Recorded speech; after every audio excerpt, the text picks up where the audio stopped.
Ni wengi walivunja simu zao, ni wengi walipasua televisheni zao, ni wengi hawakuamini macho na masikio yao waliposikia habari kuwa Joseph Mogaka na Deborah Ngina wanafanya harusi siku ya leo. Hujambo na karibu kwenye taarifa za sasa. Jina langu ni Jillian Kerubo. Kabla ya taarifa kamili, hii ndio vidokezo vya leo.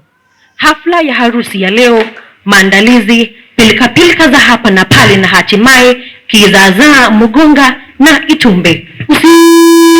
Karibu. Baada ya taarifa hizo kuwafikia, wengi walianza pilika za kujiandaa.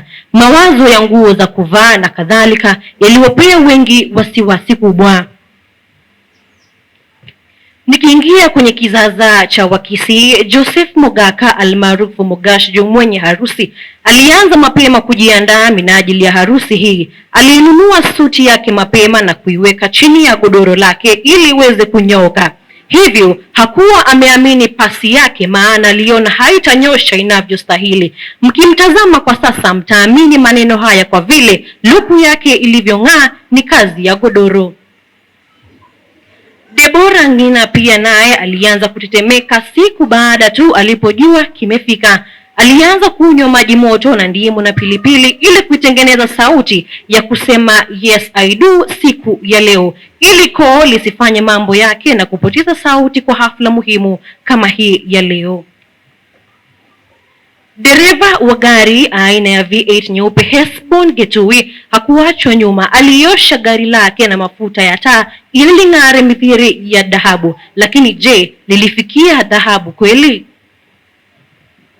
Kevin Obara, Frank Orenge pamoja na Joshua Ondari walipokuwa wakipanguza viatu vyao hawakuamini viko safi. Habari zilizotufikia wana Get the Point News ni kwamba walionekana wakivilamba viatu hivyo na kuvipitisha mafuta ya ng'ombe ili kuviwakilisha.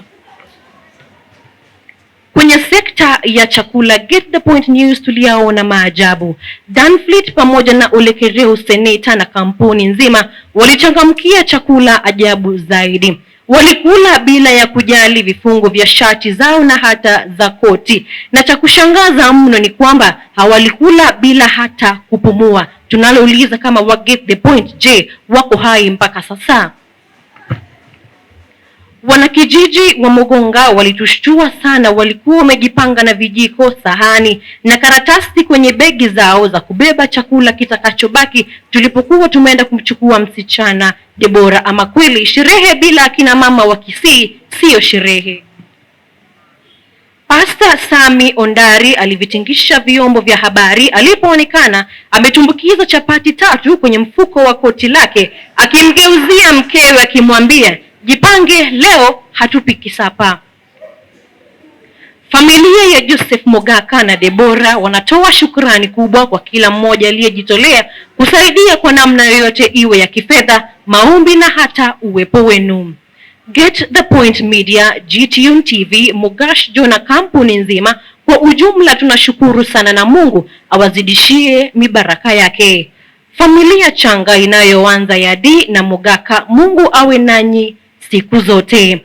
Ningependa kutamatishia hapo, na huo ndo mwisho wa habari za sasa. Kwa taarifa zaidi tupate kwenye mtandao wetu wa Facebook, wa Twitter na hata pale TikTok ni Get the Point Media. Ukitaka kuzungumza nami nipate kwenye mitandao yote ya kijamii @Jillian Kerubo. Hadi tutakapokutana tena kwa majaliwa Mwenyezi, mie kwa jina ni Jillian Kerubo. Kwa heri.